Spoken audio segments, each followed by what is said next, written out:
নমস্কার বন্ধুরা, সবার জন্য একটা বহুত বড় একটা আপডেট নিয়ে আসলাম, সবার জন্য গুড নিউজ। তো বন্ধুরা, আপনারা দেখতেই পাচ্ছেন স্ক্রিনে রোজভ্যালি নিয়ে একটা বহুত বড় একটা আপডেট। তো আপনারা জানেন কয়েকদিন আগে 2-3 মাস হয়েছে একটা ওয়েবসাইট খোলা হয়েছে রোজভ্যালি এডিসি বলে, যেটা একটা ইডির তরফ থেকে সেবির তরফ থেকে একটা কমিটি বানিয়ে দেওয়া হয়েছিল। সেই কমিটির দ্বারা যতগুলো রোজভ্যালি সম্পত্তি ছিল সব সম্পত্তিগুলো বাজেয়াপ্ত করে সেই টাকাগুলো আমানতকারীদের ফেরত দেওয়ার জন্য।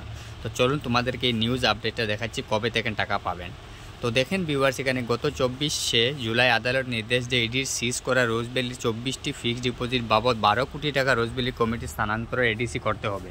এই নির্দেশ মতো যখনই ইডি রোজভ্যালির কমিটিকে টাকা দিয়ে দেবে, তারপর রোজভ্যালি কমিটি সেই টাকাগুলো যারা টাকা ফেরতের আবেদন করেছেন তাদের ব্যাংক অ্যাকাউন্টে পাঠাতে থাকবে। শুধু এই 12 কোটি নয়, জানা গিয়েছে রোজভ্যালি সম্পত্তি বিক্রি করে ইতিমধ্যে 2100 কোটি টাকা পাওয়া গিয়েছে। সেই টাকাগুলো ধাপে ধাপে উপভোক্তা থেকে ফেরানো হবে।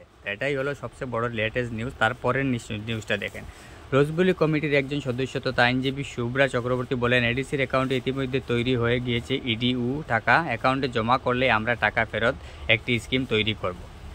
দেখুন, আশা করা যায় যাদের কম অঙ্কের টাকা অর্থাৎ 200 টাকা থেকে 10,000-এর মধ্যে রয়েছে তাদের পুজোর আগে কিছু টাকা ফেরত দেওয়া শুরু হয়ে যাবে। এই টাকা প্রক্রিয়া ক্রমাগত চলতেই থাকবে, ধাপে ধাপে উপভোক্তাকে টাকা ফেরত দেওয়া হবে। দেখুন কত বড় নিউজ।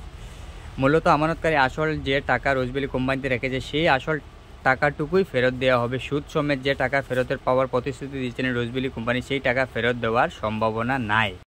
আপনাদেরকে এই লেটেস্ট নিউজটা দিলাম। লেটেস্ট নিউজটা আপনাদের কেমন লাগলো একটু কমেন্ট করে প্লিজ বলো।